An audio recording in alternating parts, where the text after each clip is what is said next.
Hola, muy buenas tardes. Les doy la bienvenida a todas y todos al tercer día de la cuarta edición de las Jornadas Interdisciplinarias de Arquitectura en Palermo. Esta es la Comisión 6. Soy Roberto Medina, arquitecto especialista en investigación proyectual y coordinador del Centro de Investigaciones en Arquitectura de la Universidad de Palermo. Permítanme que les cuente brevemente la historia del centro, que es el organizador de las jornadas. El mismo se crea en el año 2015 por el doctor Jorge Sarkis y en el año 2022 el centro se incorpora al Instituto de Investigación en Diseño.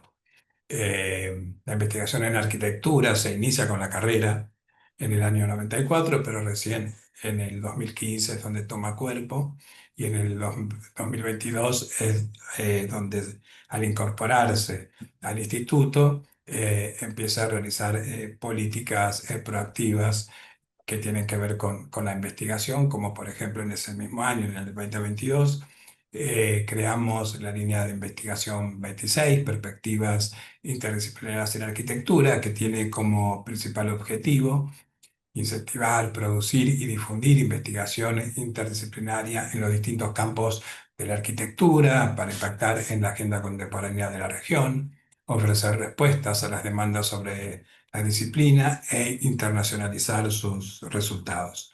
En estos 3 años hemos concretado 5 proyectos que están compilados y editados en los cuadernos números 175, 212, 213, 246 y 252. Perspectivas nace a la par y en estrecha relación con este evento, con las jornadas, que es un evento académico que forma parte de la Semana Internacional de Diseño que este año celebra su 20ª edición. Perspectivas interdisciplinarias en arquitectura, perdón, las jornadas interdisciplinarias en arquitectura, que están transcurriendo su cuarta edición, lideran la construcción y consolidan la agenda académica y profesional interdisciplinaria en nuestra región con alcance internacional. Las jornadas se organizan en núcleos conceptuales amplios y diversos que se transforman año a año. Estos núcleos convocan a la comunidad académica y profesional internacional a presentar y debatir, reflexionar y proponer en torno a investigaciones y sus resultados. Las ponencias que vamos a escuchar y las presentaciones están generalmente vinculadas no solamente a investigaciones, sino a tesis de maestría, tesis doctorales y también postdoctorales. Todos estos trabajos, si los autores así lo desean, son traducidos en artículos y ensayos que son compilados y publicados en el número de cuaderno específicamente editado y relacionado con las jornadas. En su segunda edición de las jornadas en el año 2023, los núcleos conceptuales fueron profesión enseñanza, técnica y producción, ambiente y paisaje, prácticas de diversidad y género y economía y territorio, que fueron abordados estos núcleos conceptuales por 110 académicos y profesionales pertenecientes a 33 instituciones de 12 países. En la tercera edición del año pasado, los núcleos se transformaron, deviniendo en proyecto y formación, técnica y profesión, ambiente y paisaje, historia y teoría, política y sociedad. Expusieron 151 investigadores y profesionales vinculados a 38 universidades de 14 países de América Latina y España. Cada día de las jornadas cierran con destacados invitados especiales que exponen y debaten sobre los ejes abordados cada año. Hoy, como decía al principio, estamos iniciando en este instante la Comisión 6, que va a estar coordinada por Julieta Mancuso, que es la coordinadora de la carrera de arquitectura de aquí de la Universidad de Palermo. Así que bienvenidos a todos y todas y el espacio es de ustedes. Muchas gracias.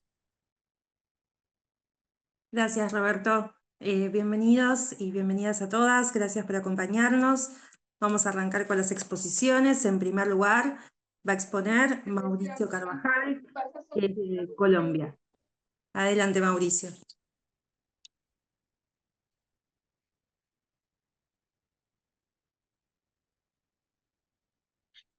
Buenos días. Primero que todo, agradecer la invitación y vamos a hablar de Bogotá versus el agua, 500 años destruyendo el territorio. En una frase que se le escuchó al maestro Salmona, decía: solo los pueblos del desierto conocen el verdadero valor del agua. Cuando vamos a un presupuesto de obra, el litro de agua aparece con 2 centavos de dólar. Esta es una imagen de un plano que hicieron los españoles de Bogotá en 1614. Vemos cómo predominan las fuentes de agua y esa es la razón por la cual se ubicó aquí, la capital del virreinato. Aquí vemos en 1797 cómo en el centro está la consolidación urbana atravesada por varios ríos y la sabana, lo mismo. Es supremamente fértil. Si hacemos un film mayor, en 1895 vamos a encontrar pequeños poblados que después se van a conurbanar en lo que hoy es Bogotá, pero otro lo vemos atravesados por ríos de caudal interesante. En 1913 ya vemos cómo se empiezan a perder en los cuerpos de agua que estaban en el centro, ya se secaron, se drenaron y empiezan a construirse. Hacia el 38, eso es aún mayor, se conservan unos parques en el cerro, pero ya los ríos empiezan es a volverse vías, vías que tienen formas ya curvas, y eso, porque ya se eliminó el cauce o se canalizaron los ríos. Esto llevó a que en el año 2024, por primera vez en la historia, Bogotá tuviera un racionamiento programado de agua. Eh, Básicamente es porque aumentó tanto la demanda que no hubo oferta de agua. No se refiere a alguna sequía en particular, no se refiere a ningún evento climático, sino simplemente el gobierno de Claudia López autorizó que del río, de las fuentes de agua del acueducto de Bogotá, se vendiera el agua y se permitiera la construcción en municipios cercanos. Entonces aumentó supremamente la demanda y no hubo cantidad de agua para hacerlo. Entonces aquí tenemos unos recortes de prensa. El 11 de abril inicia racionamiento de agua en Bogotá. Cortes de agua serán por zonas escalonadas. Chía, Cajicá, Punza, Mosquera y Soacha tendrán razonamiento. Estos son los municipios a los que se les está vendiendo el agua de Bogotá. Esto de ninguna manera es exclusivo. Tenemos en España, por ejemplo, eh, el Jarro gastaría 8 millones de litros de agua al día y el gobierno de Barcelona propone llevar agua desde Valencia en barcos. En Montevideo tuvimos también en 2023 la sequía provocó que no se pudiera consumir el agua del acueducto. Y en Bogotá vamos a afectar estos son unos parques que ya no existen, parques que se hicieron alrededor del agua, tratando estos dos por tiempo, Lago Gaitán y Lago Luna Par nomás, pero fueron muchísimos más parques y cuerpos de agua y espacios de recreación que había y que fueron eliminados. El Luna Park se ubicaba en el sur de Bogotá, que son los barrios obreros, los barrios populares. A la izquierda vemos un plano donde se vendía una urbanización, que son las manzanas amarillas, alrededor del lago, pero fue tal la venta que lo que se optó fue por quitar el lago y urbanizar. Entonces aquí vemos cómo se desarrolló el barrio en el 35 y 36 y es lo que tenemos hoy. O sea, lo que quedaba de ese río que formaba ese lago, pues está en ese canal. Y donde estaba el lago y la Rueda de la Fortuna, que entre otras cosas fue la primera que hubo en Bogotá, es este barrio, un barrio obrero, pues común, digamos. El lago Gaitán se ubicaba en el norte, que es donde se han ubicado los estratos altos. Esta parte transversal es importante porque los cuerpos de agua estaban en todo Bogotá. O sea, no era exclusivo de una clase social que pudiera ser, sino esos parques recreativos con agua, con suministro permanente, digamos, atravesaba todas las clases sociales. Esta era la ubicación del lago. Ahí se ve cómo la ciudad llegaba hasta ese punto y el parque quedaba ahí como un centro de recreación sobre una vía importante que es la autopista norte. Luego este es el plano de urbanismo donde ya se elimina el lago. Todo esto cabe aclarar que se hizo con los permisos de del distrito, del municipio. Tuvieron sus permisos, sus licencias, y lo que se hizo fue construir estos edificios. Y vemos que quedó el nombre, Urbanización Autopista Lago de Chapinero. Hoy es el barrio El Lago. Sí, de hecho es conocido por el Centro Unilago, que es un centro de tecnología, pero los edificios primeros que se construyeron tienen, como el que vemos en la izquierda, problemas de asentamientos, porque de todas maneras está puesto literalmente sobre un lago y secarlo es supremamente, tecnológicamente es costoso. Ya no se ve tanto porque muchos de esos edificios fueron demolidos por el riesgo estructural y también porque en los últimos 3 años ahí es donde se van a colocar los patios del metro. Entonces, pues eso colaboró con la demolición. En el 2013, cuando era alcalde Gustavo Petro, que hoy es presidente, se planteó un ordenamiento territorial alrededor del agua. Aquí vemos como lo verde que es la parte de reserva natural ampliada, 36.900 hectáreas, con respecto a lo que había autorizado en el 2004. Y los objetivos eran estos: densificar el centro para permitir la calidad de vida, el ordenamiento territorial se hace alrededor del agua y no del mercado, se protege a los campesinos, el decreto que modifica el POT protege al campesinado de Bogotá porque limitaba el uso de la tierra, protegía los cultivos, eh, pero se enfrentó a Camacol. Camacol es el gremio de los constructores, es un gremio muy poderoso, y en Colombia el ordenamiento territorial es competencia de los municipios. Es decir, desde una política nacional no se puede decir que se tiene que conservar y que no dentro de una ciudad. Y lograron que el Consejo de Estado tumbara el POT, tumbara ese decreto y volviera al estrado anterior. Luego las alcaldías siguientes lo que hicieron fue secar humedales y seguir con hacer un POT de acuerdo a las necesidades del mercado. El endurecimiento de los humedales, otro incumplimiento de Claudia López. Entonces ya los cuerpos de agua que quedan de ríos ya básicamente están canalizados, lo que quedan son unos humedales y empezaron a secarse. Lo último que queda de combate de ambientalistas es la reserva Tomás Van der Hamen, que está al norte de Bogotá, entre Bogotá y Chía, que es esta imagen que tenemos aquí a la izquierda. En el 57 fue atravesada por una autopista para conducir a Tunja lo más rápido posible. Entonces tenemos a la izquierda lo que es hoy y a la derecha lo que permite el POT que autorizó Claudia López, en el cual se va a urbanizar esa reserva.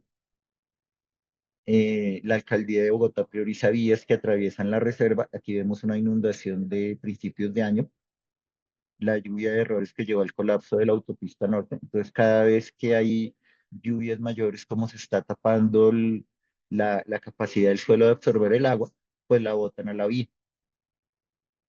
Y esto es lo que tenemos en el acceso a Bogotá.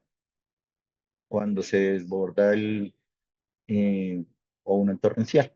Y nos encontramos con el humedal del Salitre, es una parte de estrato, digamos, alto más o menos, en el cual quedaba un humedal, estamos viéndolo aquí a la derecha, y se cedió para el terreno, un terreno público, se cedió para la explotación de Claro. Y hoy está ya, es una imagen de proyecto, está en construcción, es un sitio de conciertos. Cabe anotar que Bogotá, para estos conciertos relativamente pequeños de 10.000, 15.000 personas, tiene 6 escenarios ya perfectamente ubicados, o sea, no había necesidad de destruir el humedal, y lo que aparece en la imagen en la parte inferior, en los árboles existentes, pues ahí se va a destruir o ya lo están talando para la construcción del parqueadero. En conclusión, Bien, perdón, 2 minutos, Mauricio. sí, no, ya terminamos antes, esta es la última ya. Perfecto. Y me fui corriendo para llegar ahí. Disculpa.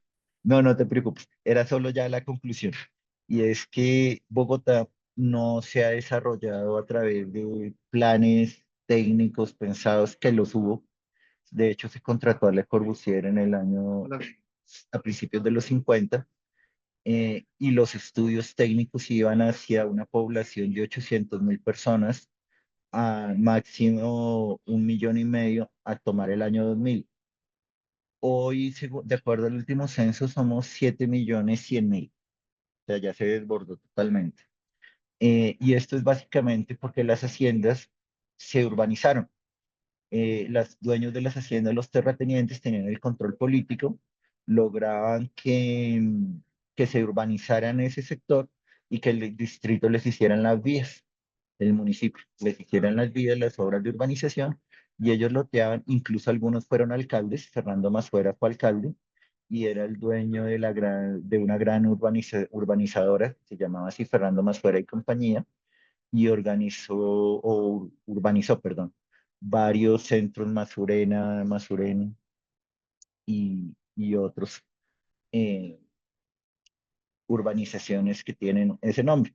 Entonces, lo que era en un principio, y por lo cual los españoles los cogieron, una zona supremamente fértil, y supremamente apta para una calidad de vida, pues se transformó en una ciudad que no cumple sus méritos y es muy difícil que llegue a ser.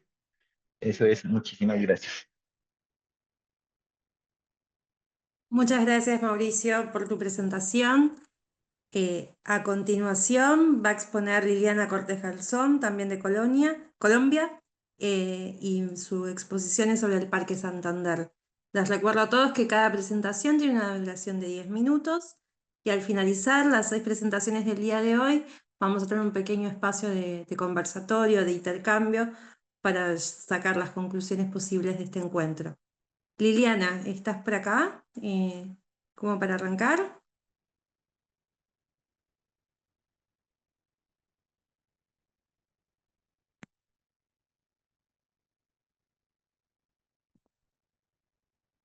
Bueno, si no, pasamos a Emilia. Emilia, ¿estás? Estoy, Emilia Couto.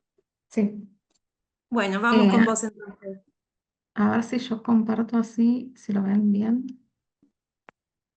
Emilia Couto es de Argentina y nos va a Ahí lo ven presentar la... bien. Sí, perfecto. La Y si yo crítica de muevo la... así, ¿se mueve? Ahí Sí, lo. Perfecto. genial. Adelante, Emilia. Bueno, ¿qué tal? Buenas tardes. Como les decía Julieta, mi nombre es Emilia, soy de Argentina, soy tesista de la maestría en Historia y Cultura de la Arquitectura de la Ciudad de la Universidad de Itela. Y ahí desarrollo una investigación sobre el concurso del Museo Constantini en 1997.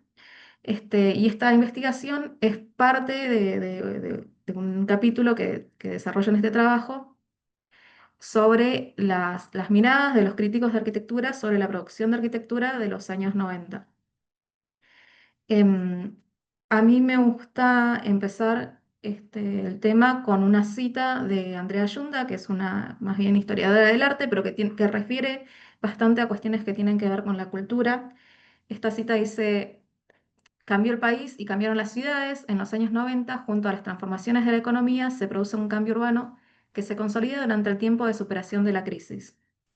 El proceso de gentrificación que caracteriza a las grandes ciudades en el contexto de la globalización también se identifica en Buenos Aires, pero sobre todo me gusta la cita a la que se refiere a la ciudad como cosmopolita, intensa, contradictoria. La cultura de Buenos Aires está atravesada por ciclos de efervescencia y desencanto.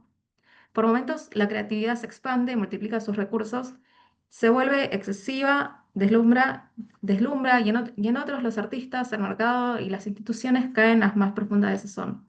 Esto, si bien obviamente su mirada refiere principalmente a las artes plásticas, a las artes visuales, tiene que ver mucho con el comportamiento de las instituciones, como la crítica arquitectónica, como la producción de arquitectura, y tiene que ver con cierta mirada como negativa que hay respecto de la producción de los años 90 por su tinte más bien como ligado al mercado, porque bueno, como sabemos, los 90 se caracterizaron por un cambio, político y económico muy contundente dentro de los procesos de las reformas económicas, de la decidida inserción de la Argentina en los procesos de globalización, este, y a través de cuestiones de políticas ilegales como la ley de convertibilidad, la conformación del Mercosur, la actualización de la Constitución Nacional, hay digamos, tienen efectos directos en la producción de arquitectura y tienen efecto directo en la discusión sobre qué forma tienen que tener las ciudades y de qué manera se tienen que insertar en estos procesos.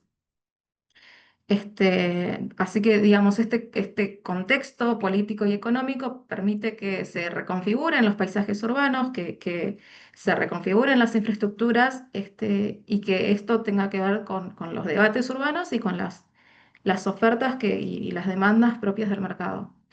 Por un lado, bueno, la cuestión de los nuevos paisajes urbanos tiene que ver con que hay una expansión de nuevos barrios privados, muchos de ellos, con la expansión de la vivienda o torre de lujo, con la expansión de los centros comerciales y de entretenimiento, a la vez con cierta vocación de parte del sector privado o interés en aprovechar oportunidades para desarrollar proyectos culturales y de equipamiento de ese tipo. em, y con los debates sobre la privatización de lo público. También hay cuestiones infraestructurales que tienen que ver con la construcción de autopistas, con las mejoras de acceso a la ciudad de Buenos Aires, que facilitan la expansión a los nuevos barrios en las afueras, por ejemplo. Y esta cuestión de los debates urbanos que tienen que ver con esta inserción a la globalización, esta inserción a los circuitos de las ciudades, al mercado de la experiencia, y entonces pensar que la ciudad de Buenos Aires, en este caso, tiene que directamente competir con San Pablo, en concreto en relación a la conformación del Mercosur, pero también a estar a la altura de las otras capitales globales por distintos procesos que se van dando y que también acá se adoptan en relación a la puesta en valor y el embellecimiento de las ciudades. Y bueno, esta cuestión de que económica permite que se desarrollen las torres de vivienda de lujo, los shoppings, los aeropuertos, los proyectos urbanísticos estratégicos, que no es que existieran, pero sí que son muy característicos de este momento. Em, y en ese sentido, el trabajo, que bueno, que es un poco más extenso y toma distintas miradas, pero en particular lo que voy a presentar hoy tiene que ver con las miradas de Francisco Liernur, Roberto Fernández, Ramón Gutiérrez y Fernando Díez, que son algunas de las personas que más atención le han dedicado a este periodo y que tienen publicaciones al respecto. Y en sí hay como algunas cuestiones en común, cada uno con su perfil, porque todos tienen miradas, posiciones distintas dentro de la disciplina y distintas dentro de la crítica, pero sí son bastante críticos, al menos en estos 4 trabajos, respecto de la subordinación de la arquitectura a las lógicas de mercado, del corrimiento del Estado de los proyectos públicos o de los grandes encargos, respecto de la desconexión con los problemas habitacionales, este, y respecto de la manera en que la arquitectura se relaciona con la globalización. Em, Básicamente, bueno, muy rápidamente, son textos extensos, pero muy rápidamente el texto de Roberto Fernández lo que tiene de interesante es que es un texto que se produce, que se publica en el año 96, y eso quiere decir que lo escribe muy desde los mismos acontecimientos, o sea, mientras los cambios se están produciendo, a diferencia de los otros textos que ahora los voy a presentar, pero que son un poco posteriores.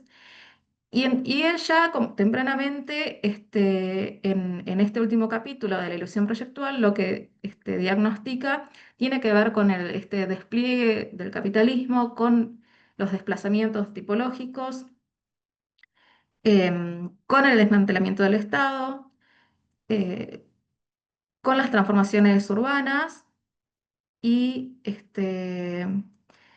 Sin embargo, justamente al estar escribiendo desde el lugar en que desde el momento en el que se acontecen los hechos o estas transformaciones, su reflexión final tiene que ver con que, bueno, todavía no se sabe cómo va a devenir esto y entonces, si bien se sabe que es distinto, que va a ser distinto, aún no se puede como diagnosticar cómo va a resultar.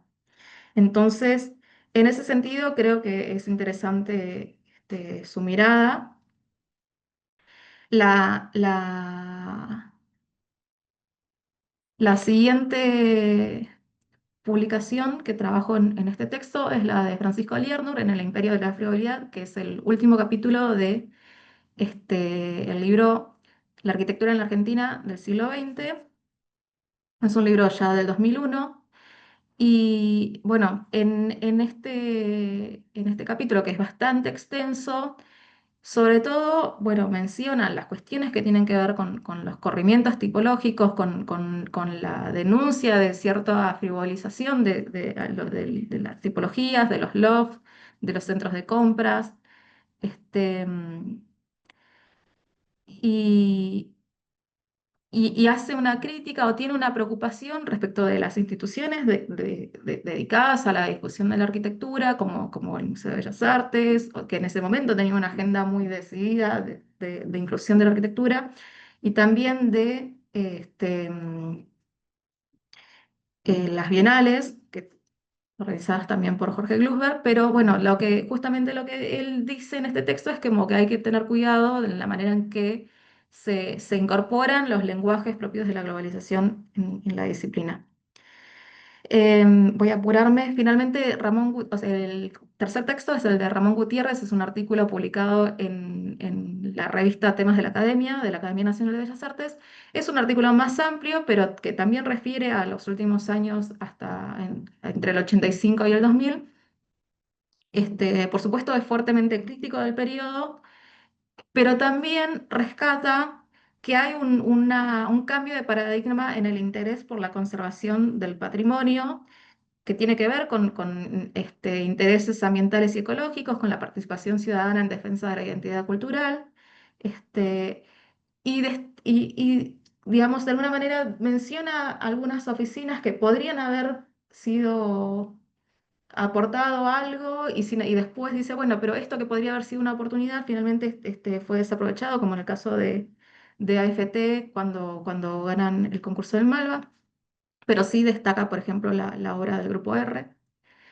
Y finalmente Emilia, sí, la publicación de Fernando Díez, que es bastante extensa, pero en el capítulo Una arquitectura de superficies, bueno, hace un juego entre la cuestión de la superficie como la superficialidad, pero también la cuestión del trabajo sobre las superficies de las piezas arquitectónicas, porque destaca en este momento la incorporación de los nuevos roles de los asesores en la producción y entonces las crisis dentro de la producción arquitectónica justamente por la incorporación de todos estos nuevos actores, este divorcio entre la proposición y la producción, que es una de sus tesis principales del texto.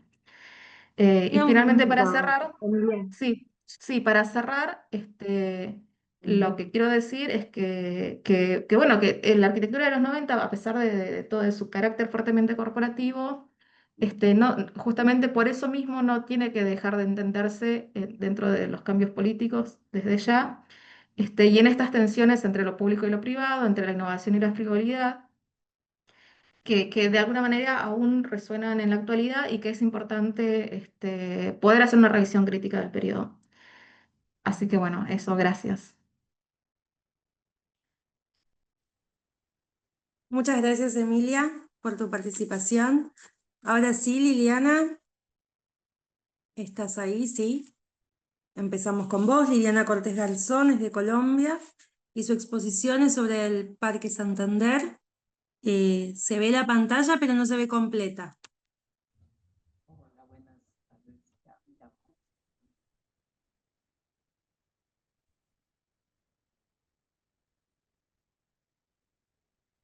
Así la pueden ver. Ahí se ve la pantalla, pero no en pantalla completa. Ok, permíteme.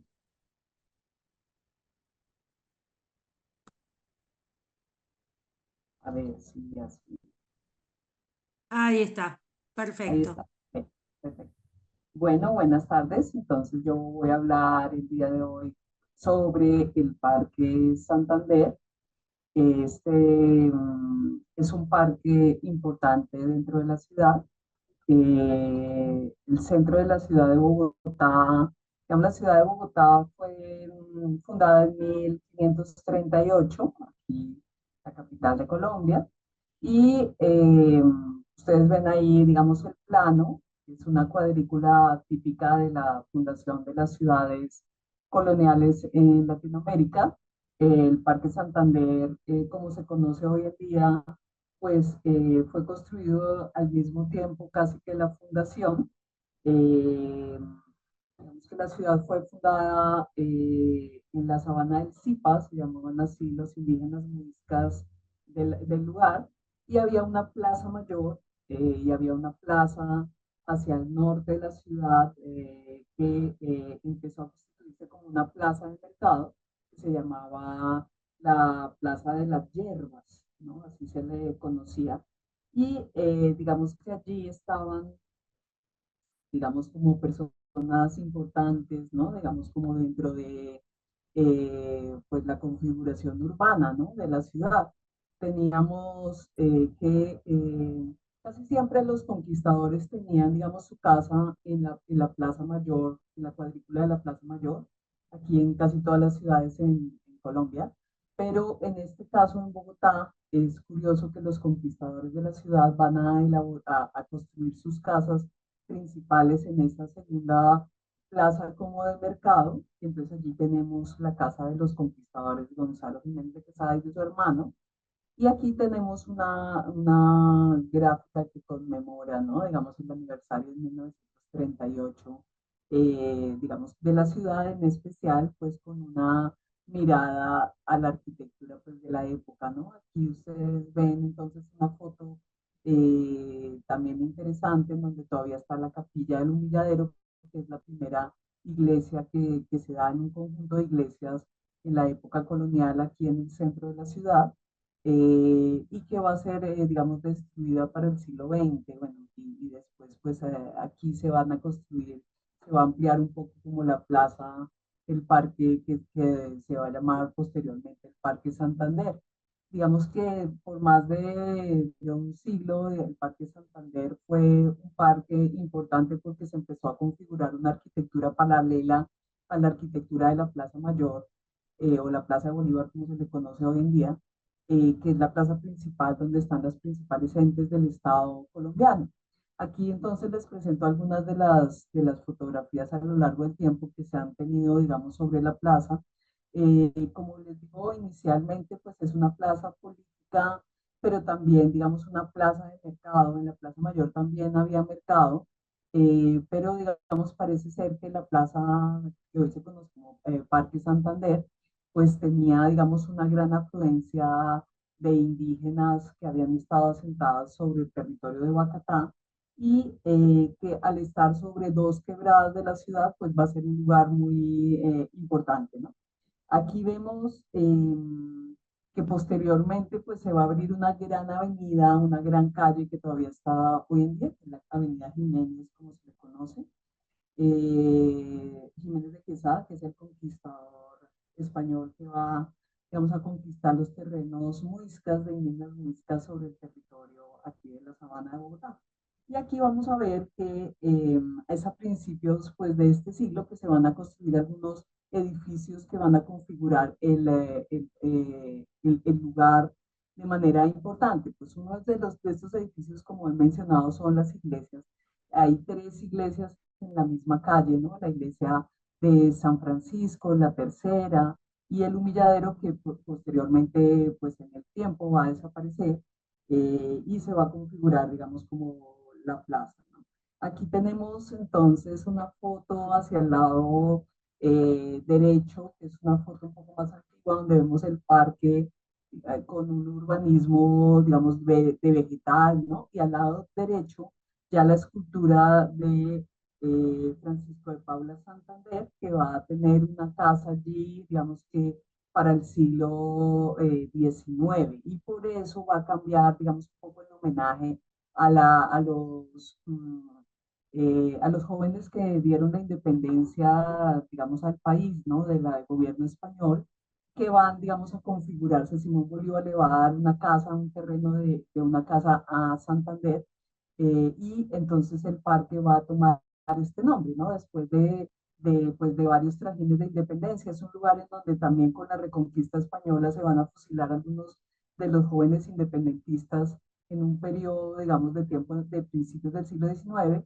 y ya para mitad del siglo XIX, entonces ya digamos, como el parque ha configurado como un espíritu como independentista, ¿no? Y se le llama entonces Santander, si bien la Plaza de Bolívar, la Gran Plaza de Bogotá, que queda un par de calles, pues está dedicada a Bolívar, pues a Santander, que es su mano derecha y con el cual después van a tener bastantes conflictos y una gran separación, tanto emocional como política, pues se va a denominar de esta manera. Entonces, digamos, aquí hay un cambio de ser, digamos, una plaza muy tradicional a ser, pues de repente por los hechos de la independencia en el siglo XIX, una plaza que va a tener, pues, una connotación independentista, por el nombre que se le da también. Aquí ven ustedes la escultura que ha tenido, digamos, como que sigue siendo la misma escultura que ustedes ven acá, y la configuración urbana del parque sí ha cambiado mucho, porque aquí tenemos un parque como, digamos, hoy en día hay árboles, pero digamos está muy invadido. Aquí vemos como toda la transformación del siglo, ya de inicios del siglo XX, en donde el parque era, digamos, un lugar de visita, ¿no? Un lugar sobre la carrera séptima. Vemos las iglesias que todavía están allí hoy en día, y lo que va a ser la Casa de Santander, digamos, en el lado occidental, que va a ser hoy en día el edificio de Avianca, un edificio pues también muy importante en términos de arquitectura, ¿no? Para los principios del siglo XX van a tener en el Parque Santander un hotel, que aquí tienen una recreación del Hotel Regina, que era un hotel, digamos, estilo londinense, y que con los hechos de violencia que ocurren en Bogotá en 1948, pues se va, digamos, a incendiar completamente el hotel, y se va a perder esta arquitectura, pues que era una arquitectura importante, ¿no? Aquí digamos que el parque tenía un cerramiento, ¿no? Que ustedes observan aquí. Acá hay varias fotos de la colección del Museo de Bogotá donde nos hablan del cerramiento del parque. Todavía vemos en la parte, digamos, del fondo estas arquitecturas coloniales que hoy en día ya no existen.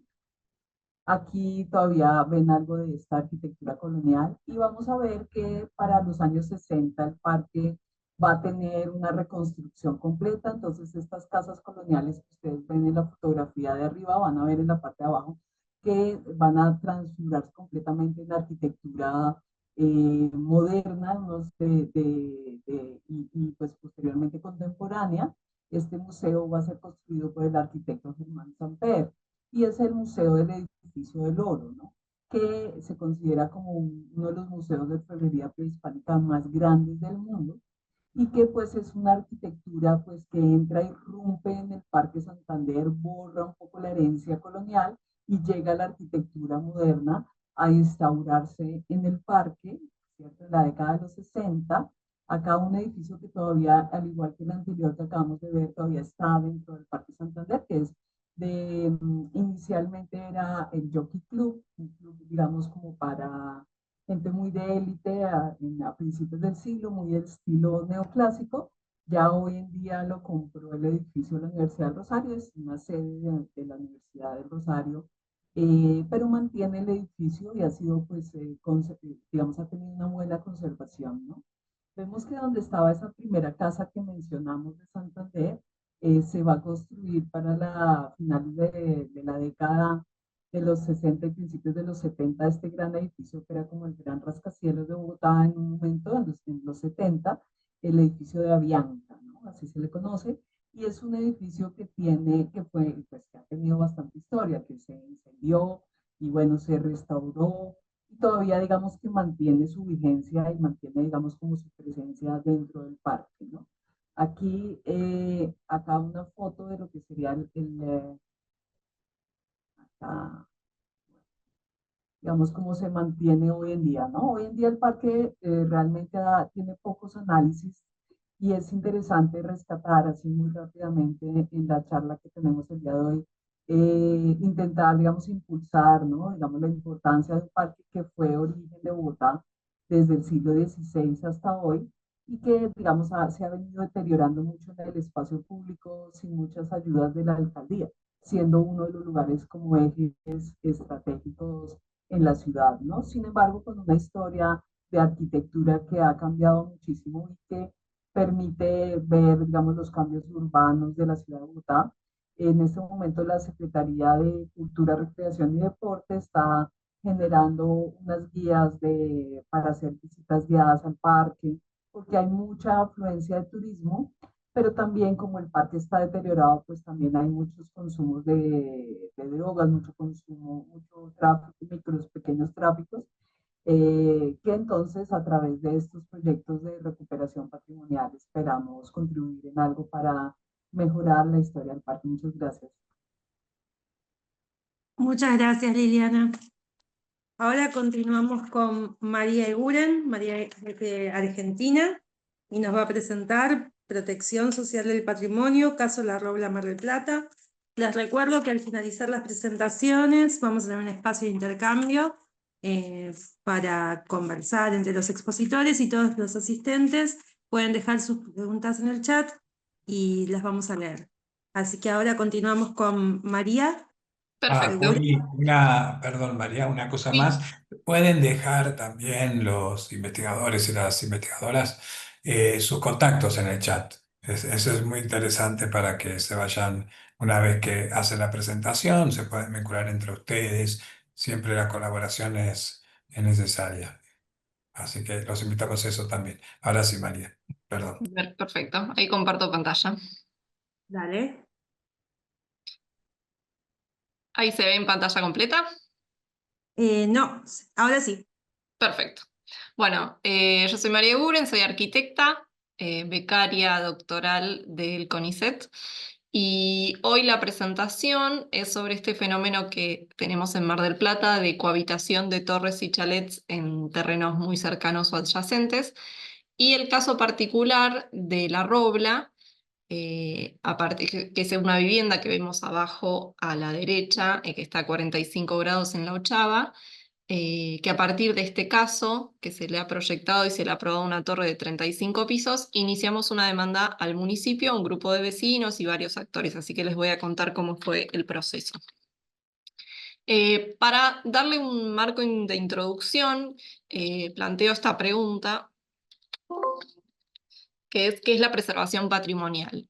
¿No? Que son los tratamientos de protección de un diverso conjunto de bienes, tangibles e intangibles, para el disfrute de las generaciones presentes y futuras. Y cómo esa caracterización ha ido cambiando a lo largo de la historia, donde se producen avances en la temática y se trasciende de la protección de bienes individuales, cual si fueran monumentos, hasta la inclusión de bienes más complejos, como ocurre con la categoría de paisaje urbano histórico. Ahí puse un breve fragmento de su definición que dice: la zona resultante de una estratificación histórica de valores y atributos contextuales y naturales, lo que trasciende la noción de conjunto o centro histórico para abarcar el contexto urbano general y su entorno geográfico. Estas nuevas categorías, que están bárbaras y que son muchísimo más abarcativas, también presentan nuevos desafíos, ¿no? Como es la inserción de obra nueva en estos contextos, cómo es el tratamiento del patrimonio doméstico, es decir, las viviendas, esos eslabones que conforman el paisaje, y cómo es la inserción de otro tipo de viviendas, que son las viviendas colectivas en altura, allí donde perviven valores ambientales domésticos de escala menor. En Mar del Plata tenemos varios casos ya donde estas complejidades en la inserción de obra nueva se ven muy abruptamente. Incluso hoy, cuando repasaba la presentación, recordaba que participé en las jornadas en el año 2022 con el caso del medio, que es esta torre acristalada con el chalet Roesli, que fue el primer caso que tuvimos en Mar del Plata que se asocia a un bien protegido una torre anexa acristalada. Y hoy voy a presentar otros casos, o sea, el particular de hoy hemos llegado a 35 pisos, ¿no? Como me llamaba la atención, cómo en tan poco tiempo hemos pasado de edificaciones en altura de 10 niveles a edificaciones en altura de 35 niveles. y cómo se ve que en todos estos casos, pese a que cada uno tiene su particularidad, se ve que hay una estética de un estándar global del paisaje que no tiene nada que ver con las características particulares de nuestro territorio, ¿no? Y ahí es donde se producen estas cosas raras que son difíciles de ver. ¿Por qué esto se produce en Mar del Plata? Esto lo pasó muy rápidamente, es porque tenemos una historia con unas dinámicas y unas mutaciones urbanas que se han dado en cortos periodos de tiempo, desde que fuimos un pueblo saladeril, puerto, ciudad balnearia de grupos dirigentes, después con mayor apertura social, el turismo masivo que se abrió en los 50 y en correspondencia con este turismo masivo las leyes de propiedad horizontal que hicieron que mute muchísimo nuestro tejido. Entonces tenemos como una especie de capas, como una estratificación, como si fuera un territorio con un palimpsesto de muchas categorías distintas y muchos lenguajes. Sin embargo, aún perviven áreas residenciales cuyas características pintoresquistas todavía califican el paisaje contextual de gran parte de la ciudad. Lo vemos principalmente en estas dos lomas fundacionales, la loma de Santa Cecilia y la loma de Estela Maris, y donde el tejido se constituyó principalmente en 3 escalas, todas una derivada de la otra, esas villas pintoresquistas de, digamos, de imaginarios europeos, chalets con adaptaciones locales, y finalmente los chalets más pequeños que se diseminan en el tejido para la población estable con este estilo que conocemos como estilo Mar del Plata. Hoy vamos a ver este caso particular, que es la residencia María Frers de Man. Pertenece a la corriente pintoresquista con un sesgo neocolonial, tiene esta torre mirador que vemos en la imagen de la derecha, que tiene algunas reminiscencias de las tradiciones del sur de España, y que también ha sido protegida y declarada de interés patrimonial en la categoría C, que es una categoría contextual porque está rodeada de residencias cercanas de similar corriente estilística, ¿no? Esta categoría, que es contextual, tiene un grado de protección asociado que es cautelar, en el cual se protegen los elementos compositivos de la arquitectura y su entorno que constituyen una referencia formal del área, otorgándole su carácter. ¿Qué es lo que se ha propuesto? Una cosa que me olvidé es que esta residencia, que se llama técnicamente María Frers de Man, todo el mundo la conoce como La Robla porque funcionó muchos años allí un emprendimiento gastronómico con este nombre. En La Robla, ¿qué sucede el año pasado? Es adquirida la propiedad, no solo la propiedad individual, sino todos los chalets de la manzana. Si vemos en la esquina superior, hay 4 chalets que son de Alula Baldasarini y no están protegidos como bienes de interés patrimonial, pero conforman un conjunto uniforme. Bueno, esta empresa desarrolladora compra la totalidad de la manzana con todos los bienes, decide demoler, si vemos uno que se encuentra, ahí lo volví para atrás, a la izquierda abajo, ese va a ser demolido, y presenta este proyecto de una tira de basamento que se desarrolla sobre la calle Alem, que termina en una torre en la esquina de Alem y Falucho. Y ellos argumentan que están protegiendo el patrimonio a través de esa pequeña ventana urbana que vemos en el corte abajo a la derecha, ¿no? En ese puente que dejan traslucir la residencia. Y están muy contentos con el proyecto presentado, que ahora les voy a contar un poco cómo fueron las características de presentación de este proyecto. Los tiempos de aprobación fueron bastante expeditivos. Acá tengo la fecha que se ingresa al expediente, es el 23 de agosto del año pasado, y se aprueba en el Consejo Deliberante con mecanismos de excepción el 26 de septiembre, es decir, que todo el tratamiento de semejante expediente, que ocupa toda una manzana y que tiene una altura inédita en la ciudad, se resuelve en un mes, cuando a veces a uno ampliar una vivienda le cuesta 3 meses de trámites burocráticos.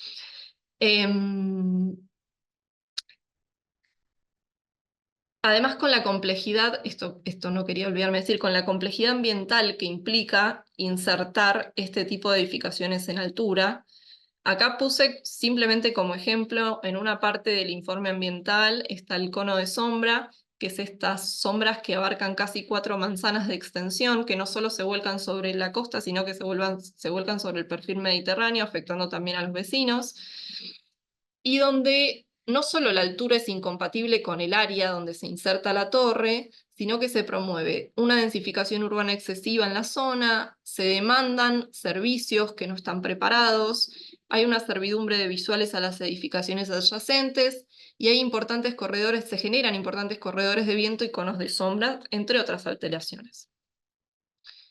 ¿Qué habilita que esto suceda? Porque, mira, en esto de tratar de apurarme por el tiempo, lo que no les mencioné es que en el terreno en el que se implanta este proyecto, la normativa dice que se pueden construir solo 2 niveles, ¿sí? Es un R7 residencial, se pueden construir 2 niveles y el proyecto aprobado es de 35 pisos. ¿Qué es lo que habilita que sucedan estas incongruencias? Bueno, hay un intersticio que es el artículo 11 de nuestro propio Código de Preservación Patrimonial, que les voy a leer lo que dice. Dice, en bienes declarados de interés patrimonial podrán admitirse, en concepto de reconocimiento a su preservación, actividades no contempladas en el distrito de pertenencia, así como indicadores urbanísticos especiales, previo dictamen técnico favorable del área competente. ¿Cuál es el problema? Estos indicadores urbanísticos especiales no están normados. Es decir, que esos indicadores los determina el Consejo Deliberante de turno. A veces esos indicadores son 10 pisos, a veces son 20 y ahora han llegado a 35. Y el segundo problema, el dictamen técnico favorable del área competente se compone de 2 pasos. Acá los tengo anotados. Uno es el informe producido por el área de preservación de patrimonio. Si nosotros leemos el informe que produce el área de preservación, dice que no tiene documentación suficiente para evaluar el proyecto. ¿Por qué? Porque se presentan únicamente plantas, cortes y vistas y estos croquis preliminares que vemos. No hay ni propuesta metodológica de intervención, ni imágenes fotorrealistas de cómo quedará el proyecto, ni información técnica de qué tipos de materiales se utilizarán para vincular las partes, no hay precisiones. Y a pesar de que el área de preservación argumenta esto, de todos modos, la unidad de gestión de preservación patrimonial firma por unanimidad el proyecto y se avanza. ¿Qué es esto? Bueno, la primera imagen es cuando nos encontramos con algunos vecinos en el Honorable Consejo Deliberante el 26 de septiembre del año pasado, y ahí empezamos a movilizarnos entre nosotros, algunos profesionales arquitectos, otros abogados, otros comunicadores, algunas empresas de materiales, bueno, todos interesados por el cuidado de nuestro paisaje urbano, y empezamos a hacer algunas acciones puntuales. Desde esto que fue la pega de carteles en el Consejo, hasta juntar firmas en la plataforma Change.org, llegamos a 20.000 firmas. Empezamos a difundir en distintos medios de comunicación locales y nacionales, con las dificultades que eso implica, porque la empresa desarrolladora posee muchos de los medios de comunicación. Contratamos un grupo de abogados encabezado por Soledad Arenaza, que es la que inicia la demanda al municipio, y continuamos, que es lo que vemos en la imagen de arriba a la derecha, con la junta de firmas presenciales en la costa, pidiendo por la conformación de la Comisión Asesora de Patrimonio, que está arreglada en nuestro código desde el año 95 y no se encuentra en funcionamiento. María, Acá puse 2 minutitos te quedan. Perfecto. Gracias.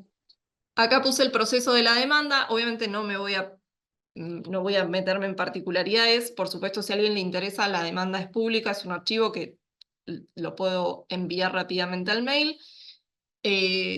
Todos estos son incisos, de estos 20 incisos, casi 15 son cosas que se objetaron al proyecto presentado y que van en contra de nuestras normativas. No solo se presentó la demanda, después se presentó una ampliación de la demanda con algunas incongruencias entre actores, como que nuestro secretario de Obras es la pareja de la persona que firma el informe de impacto ambiental, entonces hay algunas incongruencias incluso dentro de los funcionarios. Y finalmente lo que obtenemos después de la presentación es que el juez que recibe la demanda aprueba la medida cautelar, que era lo que nosotros pedíamos. Nosotros pedíamos que se frenen las obras hasta que no se termine de dirimir la instancia judicial. Este juez aprueba la medida cautelar y obviamente que tanto el municipio como la fiduciaria, que son los dueños del proyecto, apelan a esa medida cautelar.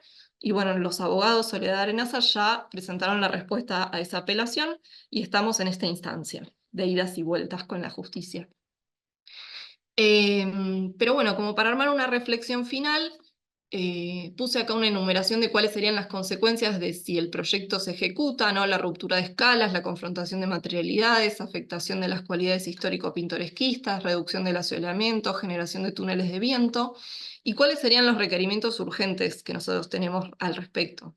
Definir e implementar normativas que preserven áreas patrimoniales, o sea, dejar de que en Mar del Plata se preserven bienes individuales aislados, definir los parámetros proyectuales para intervenir en esos fragmentos, capacitar profesionalmente a la gente en la facultad, porque en nuestra matrícula hay muy poca carga de horas en lo que es patrimonio o temas patrimoniales, promover acciones comunitarias en defensa del patrimonio, que eso es lo que nos estamos ocupando de hacer y que estamos muy contentos con los resultados, y eliminar el régimen de excepciones o libre interpretación de la normativa que está avalado por el Poder Ejecutivo local actual.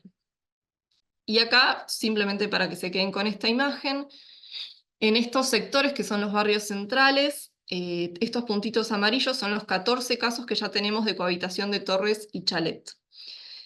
Y que producen esta imagen que vemos abajo, ¿no? Un tejido absolutamente heterogéneo, de características disímiles, donde vemos una torre de 20 pisos, una tira de 6, Cabo Corrientes de 15 pisos, todos firmados por excepción, chalets en los lugares intersticiales. Entonces, el desafío que enfrenta Mar del Plata es planificar la ciudad y también desligarnos un poco de que nos tilden como con una mirada que va en contra del progreso. Nosotros estamos absolutamente a favor de la construcción, incluso de las edificaciones en altura, pero tenemos que pensar lugares propicios para que se puedan hacer, sectorizar la ciudad y cuidar lo que son nuestros barrios y nuestro paisaje, que es muy homogéneo en algunos sectores. Y lo que no queremos es esto, ¿no?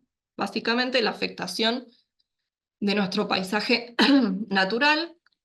Estas son imágenes sacadas el 15 de junio de este año, de los conos de sombra que ya se producen en nuestra costa. Y nada, las uso para cerrar con la esperanza de que esta demanda llegue a un buen puerto y no haya una sombra más proyectada sobre el mar. Así que les agradezco mucho por la escucha. Muchas gracias, María. Muy impactantes las imágenes que elegiste para el cierre. Bueno, continuamos. Luego retomamos esta exposición y las anteriores. Ahora Dale. vamos a ir con Mariana Fernández Olivera, Lorena Sánchez y Orlina Bertoldi.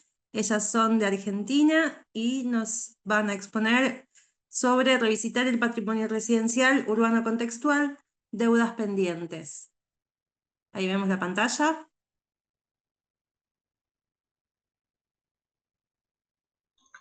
¿Ahí me escuchan? Sí. Ahí te escuchamos, Lorena, perfecto. Bueno, Adelante.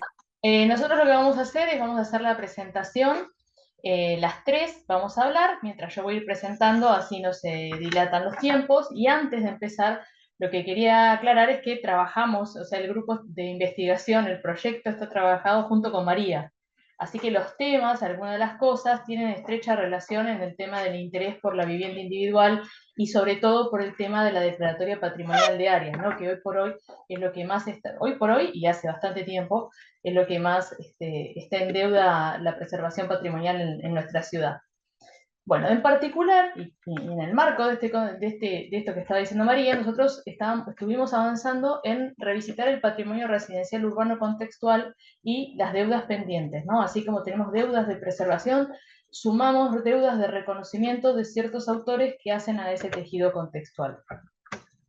De alguna manera, esto es lo que nosotros sabemos y que María también compartía, yo no sé si el está, ahí lo corrí, que es las diferentes etapas que tuvo la ciudad, Mar del Plata, que es una ciudad costera dentro de la provincia de Buenos Aires, en Argentina, que tiene diferentes etapas que marcaron diferentes huellas que subsisten, diferentes tipos de arquitecturas en donde las viviendas, en especial las pintoresquistas, son las que más califican los entornos heredados. En particular hay que explicar un poquito esto que es el pintoresquismo, ¿no? Que es lo que veíamos, esos techos rojos de las imágenes de María y esos techos rojos que estamos viendo en esta especie de transformación sucesiva desde los años 1900. Bueno, el pintoresquismo es una corriente ecléctica que se caracteriza, heredada de Europa y caracterizada por ciertas cuestiones como el carácter extraurbano, la simetría, el contraste de volúmenes y la exposición de materiales. Que en nuestra ciudad, por sus características, que es una ciudad, como dije, costera, en donde solamente tiene dos lomas, el resto es una llanura, presenta una topografía y un origen inicialmente elitista, pensado como centro de veraneo de las capas y los grupos sociales más de mejor poderío económico principalmente oriundos de Buenos Aires, lo que es la capital de nuestro país, o sea, lo que es el centro más importante de nuestro país y más en ese momento. Asimismo, eso se fue modificando y desde el siglo XX se empezaron a generar aperturas sociales y aperturas materiales asociadas, tanto en relación con el turismo, como en el ocio, como con la vivienda en sí mismo, dando lugar a los menores eslabones de esa serie de transformaciones, que es la vivienda denominada estilo Mar del Plata. Estoy tratando de pasar y no me deja. Ahí está.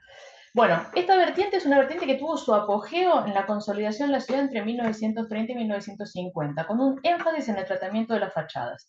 Acá vemos fachadas del barrio La Perla, uno de esos dos barrios que tiene que ver y está cercano dentro de lo que es la Loma de Santa Cecilia.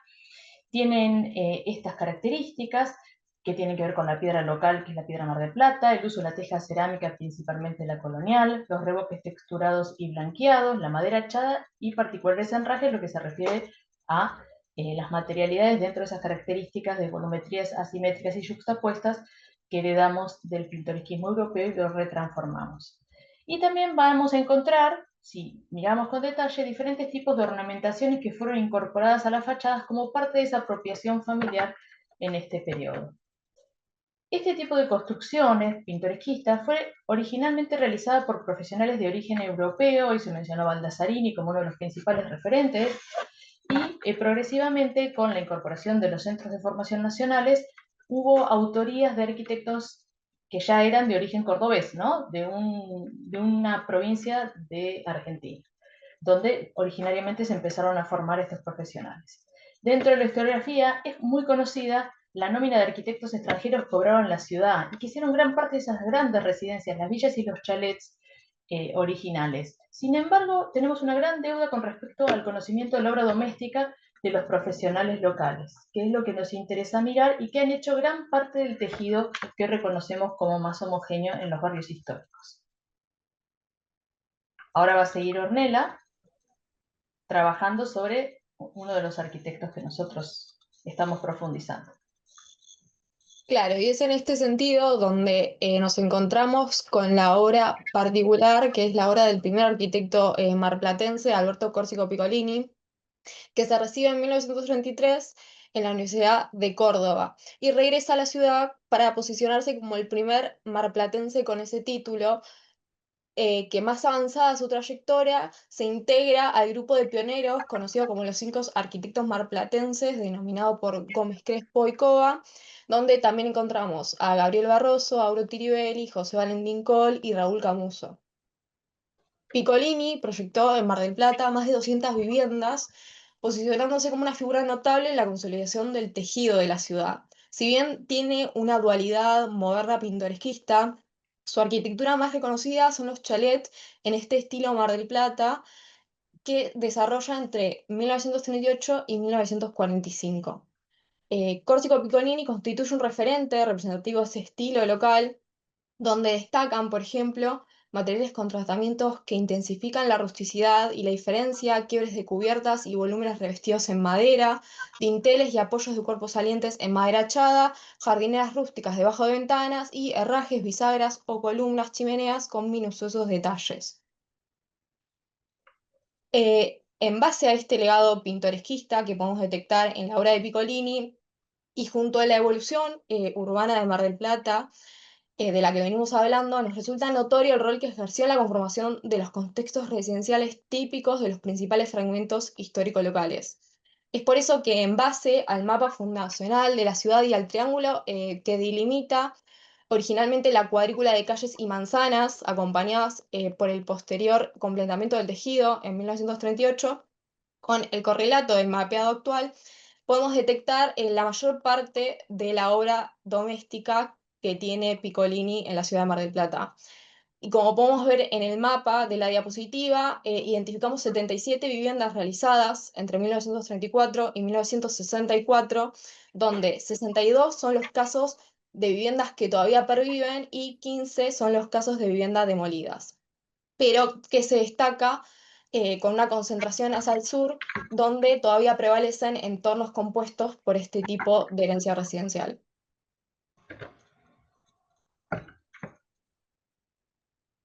Bueno, ahí voy, perdón, estaba desconectado el sonido. Bueno, básicamente rescatar que mediante esta investigación se está avanzando en la valoración de este legado contextual con pocos trabajos, como decían las chicas, específicos en relación a la obra de Corsico Piccolini y su legado pintoresquista. Sumamente importante en la conformación de este paisaje residencial y tejido que aún pervive. Por tanto, lo que se espera a través de estas indagaciones es pensar estrategias posibles, lineamientos y acciones concretas que lleven al amparo de este paisaje tan importante sobre Mar del Plata en un marco de preservaciones que tengan que ver con áreas patrimoniales. Como para finalizar, rescatamos los textos de Marina Weisman, donde justamente se refiere, ya en la década del 90 se refirió a la importancia, ¿no?, de las áreas, y ella, dentro de uno de sus textos, expresa que la ideología del falso progreso va conformando imágenes idénticas en los pueblos de una misma región, en la que cada uno imita a la capital más próxima, la cual a su vez imita a la que le precede en escala. Se van perdiendo así las oportunidades de mantener y reforzar la identidad, la memoria, la personalidad de cada una de las poblaciones. De ahí que sea de la mayor trascendencia la tarea de asignar valor histórico a los pocos o muchos elementos patrimoniales que posea cada centro poblado y aún definir, siempre que sea posible, áreas históricas por pequeñas que sean. En ese sentido es que estamos trabajando. Muchísimas gracias. Muchas gracias por la presentación. Ahora vamos con nuestro último expositor, Rogelio Monarca Temalazzi. Rogelio es de México y nos va a presentar el temazcal como parte de la arquitectura vernácula tradicional.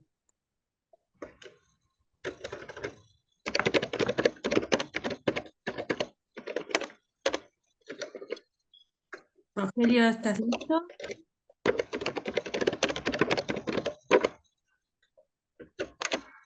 Le damos un momentito.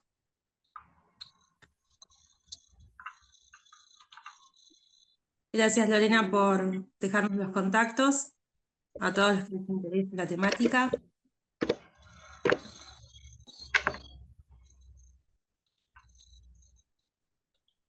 Bueno, vamos a esperar un momentito a Rogelio, ya le avisamos que estamos acá esperándolo.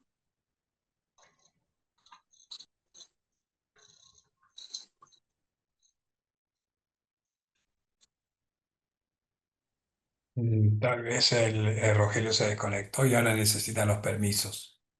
Puede ser. Ah, puede ser. No tiene permiso, Rogelio, sí. No está como coanfitrión. Ahí está.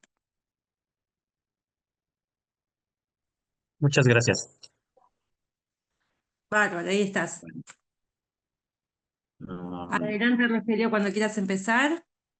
Sí, gracias. ¿Se ve mi presentación? Y se ve. Ok, perfecto. Bueno,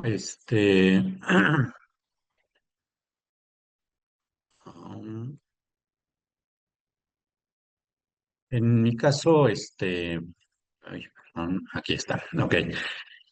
Buenos días desde México. Mi nombre es Rogelio Monarca, como ya habían comentado, Temalazzi. Les presento en mi caso el tema del temazcal como parte de la arquitectura vernácula tradicional en el municipio de San Pablo del Monte, Tlaxcala. Bien, hablar del contexto es hablar de un municipio con grandes arraigos culturales, combinando entre lo prehispánico y la cultura española. San Pablo del Monte, conocido también como Cuauhtotuatla, traducido al español significa agua de pájaro del monte. Este se ubica al sur del estado de Tlaxcala, colindando con el estado vecino de Puebla, el cual conforma una zona metropolitana. El municipio cuenta con 82.688 habitantes y está dividido en 12 comunidades o barrios, como es conocido en el municipio. El temazcal deriva del náhuatl, que significa casa de vapor. Su uso remonta a civilizaciones de Mesoamérica, siendo un espacio de bienestar físico y espiritual, lo cual está adaptado al entorno natural con alta eficiencia energética. Dentro de nuestra metodología podemos comentar que se dividen en 4 técnicas. Uno, la revisión documental de la literatura en textos académicos e históricos. 2, entrevistas a constructores locales de la población que usaban este espacio, eh, no solamente en sus técnicas constructivas y los materiales, sino además el uso del mismo espacio para elementos medicinales. Y obviamente a expertos historiadores locales. En el caso el tercer punto, observación directa en campo, documentando la parte técnica y espiritual del temazcal y el reporte fotográfico, obviamente. En un cuarto punto, los grupos,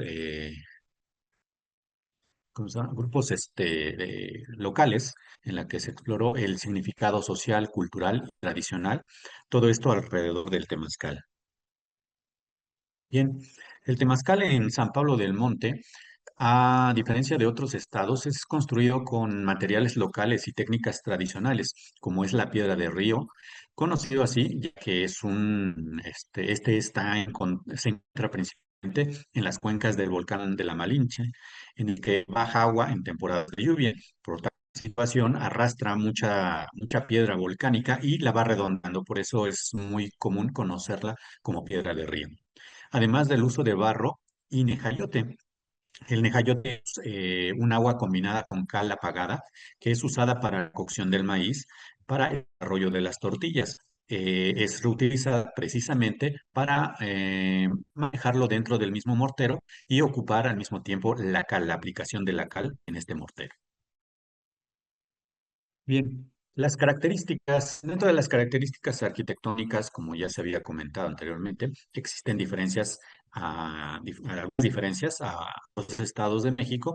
El Temazcal en San Pablo del Monte tiene una forma semiesférica, que todo permite una eficiencia térmica, guardando mejor el vapor caliente. Este espacio cuenta con un Techicle, el cual funge como hornilla. Esta está constituida con lajas dando la forma de un arco maya, en el cual se calentaba precisamente con leña, madera local, calentando las lajas y retirando posteriormente los sobrantes de la madera. En el techicle, el término de su calentamiento se llenaba, se arrojaba sobre las lajas. Perdón, su uso de calentamiento era precisamente de lajas unido con barro para evitar que salga en este caso el calor. Sobre estas lajas que formaban el arco maya, se arrojaba agua hacia arriba, tocando precisamente estas lajas y generando un vapor. Este techitle además, contaba ¿cómo se llama? Bueno, no, en el caso de Techitle, no, en este caso del temazcal directamente donde se desarrollaba el aseo, contaba con orejas, en este caso, también conocidas como necas, precisamente, en donde salía el humo, en este caso el humo restante al quemar lo que viene siendo la leña. Y además, el temazcal como tal servía para ojearse con agua de plantas medicinales de la región, como es ruda, árnica, entre otros. Existía una parte importante, como se puede apreciar en la imagen, en donde se utilizaba para expoleo. Era una laja de piedra en el que por su rugosidad y el contacto directo de los pies con la tierra, pues generaba un maltrato a las plantas de los pies y obviamente este servía mucho para exfoliarse, o sea, era un aseo bastante exhaustivo en el caso de esta zona, hablando de San Pablo del Monte Tlaxcala, para su aseo personal y obviamente además de tipo medicinal y religioso además. Y por último, la zona del enjuague, donde al salir del temazcal las personas se enjuagaban con agua para quitarse posibles partículas del ojeador. El ojeador era como ya le comenté, una rama con diferentes hierbas medicinales que era aplicada directamente, se lanzaban el vapor a sus cuerpos para que estos abrieran los poros y entrara el aromatizante de estas plantas. Bien, dentro de nuestros resultados, podemos comentar que el temazcal persiste hoy en día como una práctica viva dentro de la población, sin importar la modernización de nuevos materiales y nuevos sistemas constructivos. Obviamente se ha generado una serie de adaptaciones con materiales actuales, lo que sí es que se está perdiendo parte de la parte simbólica precisamente del temazcal, la parte simbólica original, la poca revalorización que hoy en día los jóvenes le están dando y además dando paso más a una parte terapéutica. Ellos lo toman más como una parte terapéutica, de relajación. Y obviamente existen grupos de personas de la tercera edad que buscan salvaguardar esta esencia de lo que viene siendo el temazcal dentro del municipio. Dentro de los retos actuales, podemos comentar que el rescate de los sistemas constructivos y materiales es de suma importancia, ya que aún persisten y existen lo que vienen siendo estos materiales dentro de la región. El valor de la parte cultural que se le da precisamente ancestralmente desde la época prehispánica, con esos ritos no solamente culturales, aseo, medicinales, sino inclusive de partos. En este caso, cuando una mujer, es una obligación que cuando una mujer da luz, tiene que entrar a un temazcal precisamente para poder eh, aplicarse estas hierbas medicinales y poder reducir los dolores y algunas molestias con respecto al parto. Y por último, dejar la información sobre las características constructivas, formas de uso y su valor simbólico.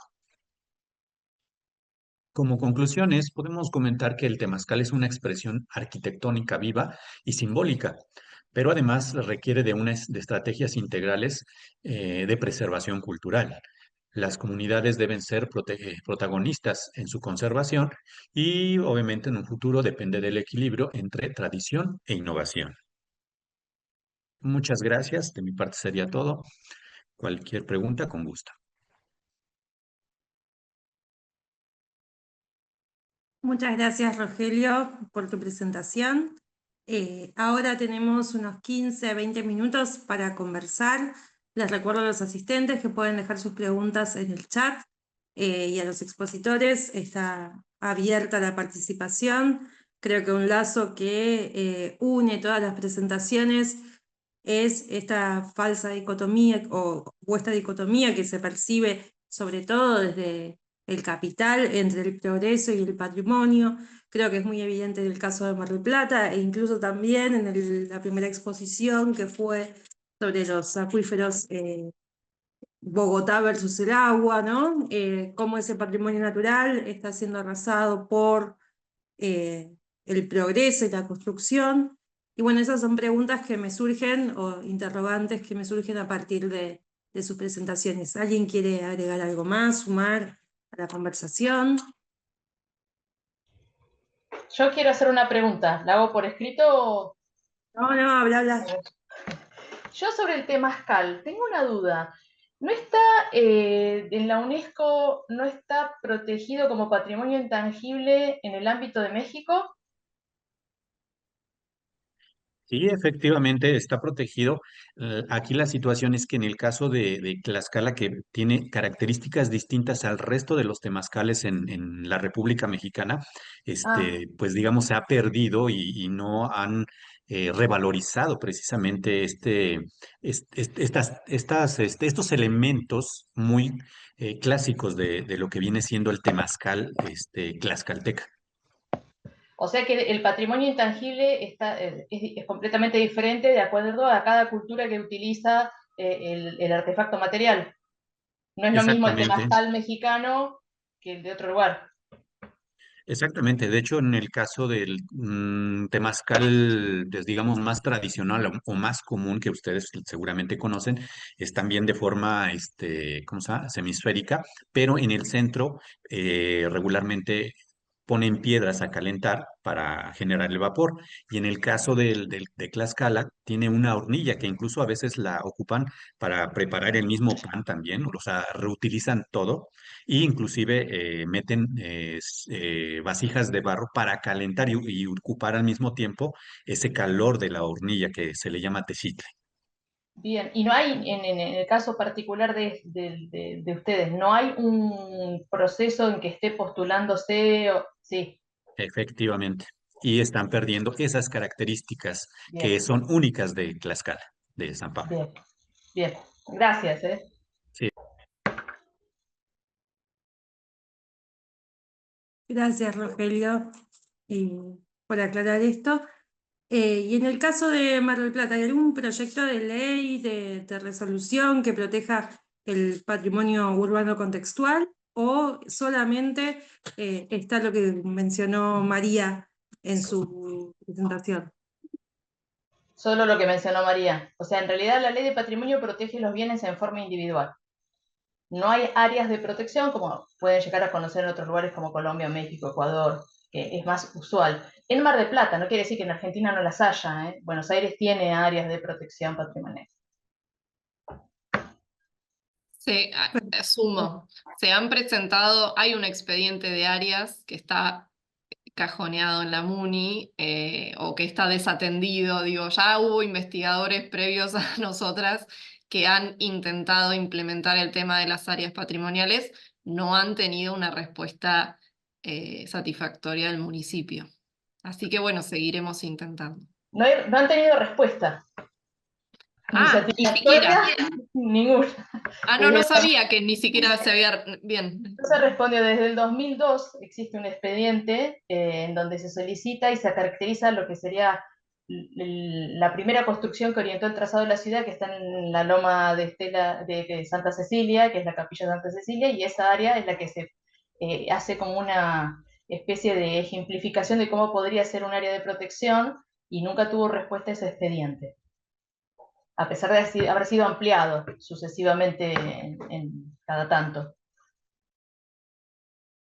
A mí me parece que una de los conceptos que apareció en muchas presentaciones y apareció enunciado muy claro en el trabajo de Emilia, cuando abordaba las críticas de la arquitectura de los 90, mercado. Una de las conclusiones era mercado, ¿no? La ciudad y la arquitectura librada a las leyes del mercado. Que había mencionado algo Mauricio también, donde la ciudad de Bogotá, ¿no? Se expandió hacia esas haciendas y los dueños del suelo eran los hacenderos, que también eran los políticos, eran Exactamente. diputados o eran los prefectos de Bogotá, O digamos. los controlaban. El mayor parte los controlaban, pero el caso de Fernando Mazuera directamente era el alcalde, Ujú. por Claro, elección. y que después aparece también, eh, es interesante una foto de la presentación de María, donde están juntando firmas, ahí en la Rambla, que también aparece en el trabajo de Emilia, eso, que bueno, no me acuerdo porque habías trabajado, Emilia, sobre, con Liernur, con Roberto Fernández y con 10, pero el tercero no me acuerdo quién era. Ramón Gutiérrez, Ah, bueno, Ramón Gutiérrez por era el eso. único que tenía como una mirada, bueno, pero con todo eso, creo que decía algo así como que empieza a surgir, o empezaba a surgir una concientización acerca de lo patrimonial. Bueno, me Sí. parece que eso, después de 20 años, se puede ver que afortunadamente, esa conciencia creció y se transformó en un activismo de parte de ciertos sectores de la ciudadanía que aparecían ahí en la Rambla, con esta juntada de firmas, que seguramente es transversal a distintos colectivos sociales, pero me parece que ahí se puede trazar, ¿no? Como un eje con ese diagnóstico de los 90 que volvieron, y volvieron recargados. En Argentina, digo. Son ciclos de destrucción progresivos y los activismos se manifiestan y se ponen activos justamente cuando se vulneran sus derechos en términos, en este caso, de disfrute patrimonial. Digamos que son reacciones que tendrían que no aparecer porque tendrían que estar subsanadas desde otro lugar, ¿no? Son Sí, reacciones frente a derechos vulnerados. ujú, absolutamente. Y si en el caso de Bogotá, eh, Mauricio, ¿hay algún tipo de reacción en ese sentido? Aunque bueno, es otro el tema. Que vos planteaste, pero hay una concientización acerca de la recuperación o la protección y o recuperación de ciertos sectores como los humedales o áreas de protección ya no patrimonial en cuanto a lo histórico, sino en cuanto a lo biológico, a lo natural. Hacia lo natural sí, y digamos que no se ha urbanizado la reserva Tomás Van der Hamen fue por la actividad popular. Ahí sí se recogieron firmas, se hicieron manifestaciones, se hicieron... Pero a pesar de eso ya autorizaron las vías y las redes. O sea, en teoría no se puede construir, pero pues ya cuando hay vías y redes ya uno sabe que no, lo que va a pasar. Y al respecto del patrimonio arquitectónico, al ser parte la competencia es municipal, entonces de otorgar los permisos, encontramos cosas como en Cartagena, que al lado del Castillo San Felipe, un castillo, pues lo parte más bonito del país, diría yo, el monumento más arquitectónico más importante, la fortaleza ahí que construyeron los españoles, autorizaron un edificio de 35 pisos que demolieron, pero porque entró la UNESCO. O sea, ahí participó, fue la UNESCO, si no el permiso estaba. O sea, la UNESCO dijo, si se construye ese edificio, retiramos la parte amurallada o eso como patrimonio material de la humanidad, se le quita ese reconocimiento. Esa fue la única forma de que se permitió, o se impidió, perdón. Porque de resto, si uno mira las partes turísticas de Colombia, Cartagena, Santa Marta, Barranquilla, es el mismo que el Mar del Plata, o sea, es un cono de sombra sobre el mar total. Sí, por eso, María, la importancia de que se preserven áreas y no edificios como monumentos, ¿verdad? Que era una de las conclusiones, creo. Exactamente, exactamente. Sí, porque Eh, perdón, hay una aclaración, las áreas de preservación que hay en Colombia que suenan muy bien, y si el título es chévere, cuando uno va al detalle de la norma, no es así. No es así porque permiten intervenciones individuales. Lo que te piden es un estudio más profundo, pero no es que no se puedan intervenir. Porque, por ejemplo, la Candelaria, el centro histórico de Bogotá, el centro fundacional, es un área de conservación, pero aparece en edificios como el de Avianca, por ejemplo. Y desde hace muchos años y siguen apareciendo los rascacielos y eso, y ya están, digamos que ya está abandonada esa idea de la parte colonial, de la casita de los edificios en tapia y eso, quedaron fue unos que otros bares y restaurantes que aprovechan eso, pero de resto ya no pertenece o no se hace esa zona consolidada porque se puede intervenir con un estudio más profundo. Eso es lo que te piden, pero no es que esté prohibido. Sí, es que Y es muy difícil operar sobre la propiedad privada. En realidad, todas exacto, las normativas que tienen que ver con áreas, que es lo que nosotros estamos tratando de pensar en Mar del Plata, o pensar cómo hacerlo, al estudiar lo que pasa en otros lugares pasa eso, que es muy difícil normar sobre propiedad privada. salvo que, como en el caso de ciudades paradigmáticas como Quito, en Ecuador, sea el centro histórico, que es muy homogéneo y que es uno de los sustentos más importantes que tiene como recurso turístico, o como otras ciudades europeas, digamos. Hay ciertos limitantes que, en definitiva, si uno mirara desde una mirada global, sigue siendo el mercado el que rompe o privilegia las áreas. Claro, esa es Eh, la ciudad amurallada de Cartagena. O sea, ese edificio dentro de la muralla si no se lo hubieran permitido. Pero claro. afuerita de la muralla, literalmente vecino a la muralla Sí. sí lo permitieron.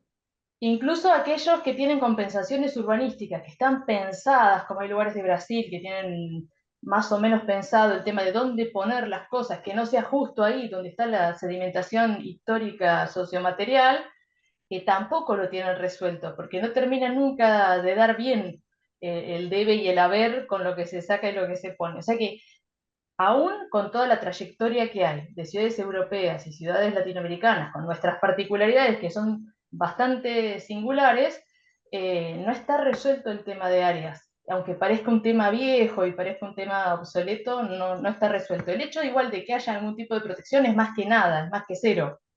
Y eso nosotros lo vemos todo el tiempo.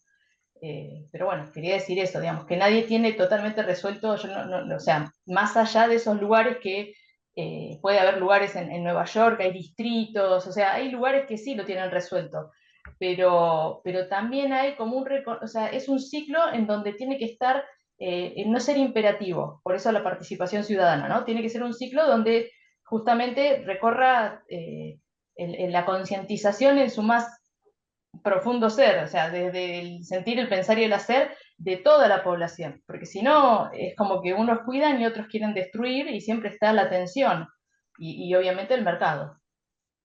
Sí, Lore, eso que decís me hace acordar, ayer Roberto, ¿te acordás que en una de las sesiones de la tarde había una investigadora española que ella hablaba de Sí, lo rígidas que son sus normativas de protección, pero con un carácter negativo, del sí. imposibilitar el hacer, y que eso los propietarios y la población lo vivía como un defecto, ¿no? Entonces, ¿cómo necesitamos encontrar ese equilibrio que es particular para cada territorio y para cada comunidad? O sea, no es extrapolable. Digo, lo que no está funcionando en España quizás funcionaría acá y viceversa, como que por eso es lo importante de las consultas comunitarias.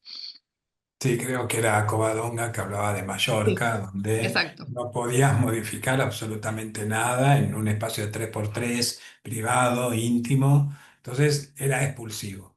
Entonces exacto. eso quedaba vacío y a merced entonces de o una escenografía o a merced de algún desarrollo. Pero bueno, y planteaba el difícil equilibrio, ¿no? De lograr esta protección que permita a su vez la reutilización o una nueva vida a esos espacios. También me hace acordar al área central de la ciudad de Salvador, en la capital de Bahía, en Brasil, que tiene su parte baja. También tiene un distrito, un barroco brasilero muy interesante. Están preservando las fachadas, los dueños, cada uno de esos predios tiene su dueño, pero las techumbres desaparecen, dejan que la selva, el clima tropical haga lo suyo y se empiezan a demoler. Lo que quieren los dueños es que nada, el edificio desaparezca porque son los dueños del suelo, lo que tiene ahí valor es el suelo para sobre esa franja costera de Salvador construir emprendimientos, desarrollos inmobiliarios. Tampoco hay un instituto que está protegiendo esa zona que se llama IFAM, el Instituto de Patrimonio Histórico, creo, eh, Nacional. nacional, y no está encontrando la manera de que esas fachadas dejen de estar solamente pintadas y realmente se protejan, porque hay selvas adentro. Vos desde la calle no te das cuenta, ves una fachada pintada, pero ves por alguna rendija y ves la selva ya adentro del edificio, ya no hay losas. Sí, es muy difícil. E incluso cuando ha pasado eso en los centros históricos latinoamericanos más viejos, insisto con Quito, la normativa ha contemplado sanciones legales para los casos en los que se demuestra que se deja adrede caer la casa. y la normativa tiene acciones legales, multas, encarcelamientos, mal. Y aún así, lo que tardaban en demostrar que eso había sido intencional, generaba que fuera no operativo. O sea, que es muy difícil encontrar el punto de equilibrio entre la decía. Y los lugares más complicados son las franjas costeras, porque son lugares, espacios de poder, tensiones económicas, lugares donde se conjuga todo el poderío de la ciudad. Panamá le pasa lo mismo que Mar del Plata. Panamá está en una situación similar, todo su borde costero. En Colombia hubo una norma que decía que si se dejaba caerle el edificio, había que construirlo exactamente igual, pero lo tumbó la Corte Constitucional por el derecho a la propiedad. O sea, porque uno, en teoría, uno puede hacer con su propiedad lo que quiera.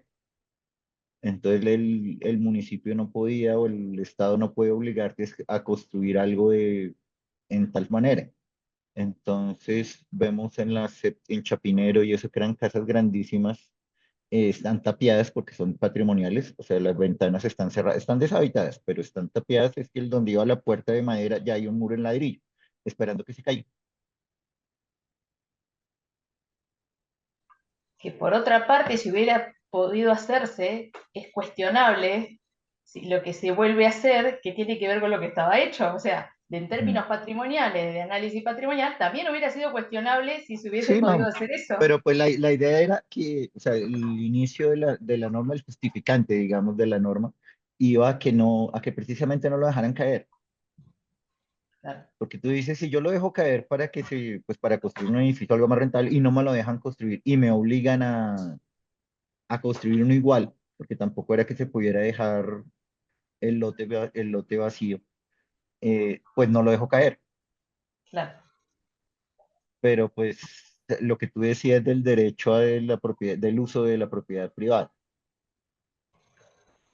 Y tampoco se puede comprar un estado municipal o un estado nacional, todo un sector de ciudad Exactamente.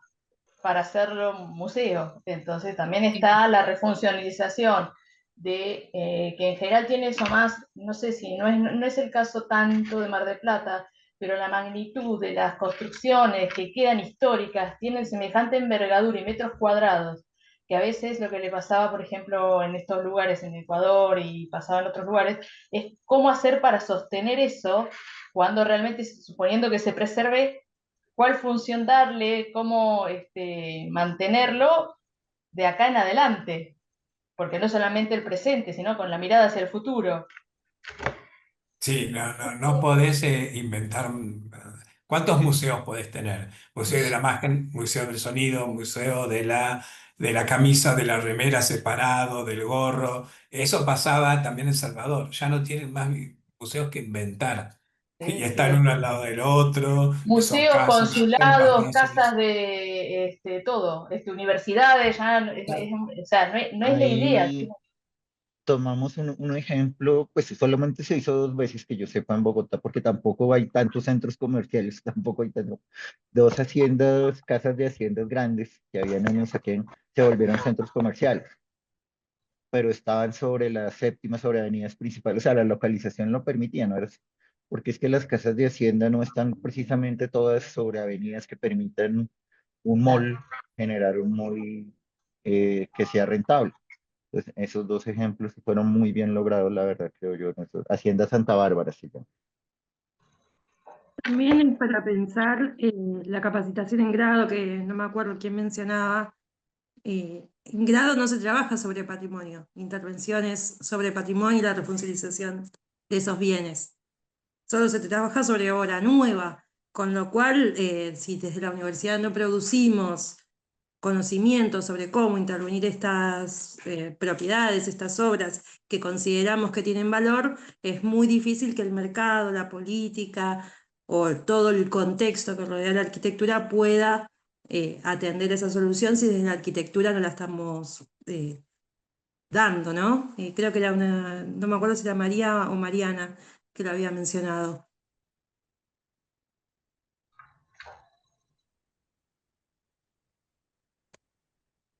Bueno, ahí hay algo pendiente para la currícula. Sí, generalmente o son, en algunas escuelas son materias optativas en el último año, pero creo que en FADU puede haber creo que hay alguna optativa vinculada al patrimonio, pero no mucho más. Pueden ser investigaciones, que los centros o los institutos de cada escuela realicen alguna pasantía de investigación y ahí los estudiantes de grado tienen un acercamiento a la temática o si no es inexistente y ahí hay una falencia Sí, importante. sí. De hecho, Ornella, como práctica preprofesional, estuvo trabajando con nosotros para incursionar en el tema de patrimonio, porque de otra manera era por una optativa. Claro, sí, sí, sí. Y cuando esa posibilidad existe, en muchas escuelas Sí. no existe. Bueno, yo creo que estamos ya en tiempo, ¿no? Porque en 5 minutos van a estar golpeando la puerta a la Comisión Eh, 7. No, iba a decir que en Colombia es Sí, especialización y maestría, lo que hay en patrimonio. No hay en el pregrado, en las universidades que conozco, no son. Hay un tallercito, pero es muy pequeño y se puede cambiar por un seminario que la gente, la mayoría que la gente hace. Era eso. Bueno, muchas gracias a todos. Como siempre, nos quedamos con preguntas después de estas charlas.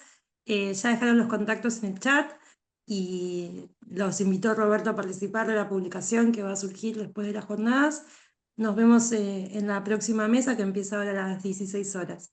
Muchas Ay, gracias a perdón, todos. espera Chao, un gracias. segundito. El correo al que se enviaría el artículo es el de Adrián Jara o el de Roberto o a dónde lo el enviamos. mío, Sí, rdmedin8@palermo.net. espérate, lo vuelvo a copiar, que no sé qué lo uso. Bueno, gracias como siempre por el espacio y nos estaremos viendo. No, por Exacto. favor, Listo. gracias. Muchas Gracias a Gracias, gracias. todos. nos vemos. Gracias Gracias. igualmente. Adiós. Hasta luego. Nos vemos. Muchas gracias.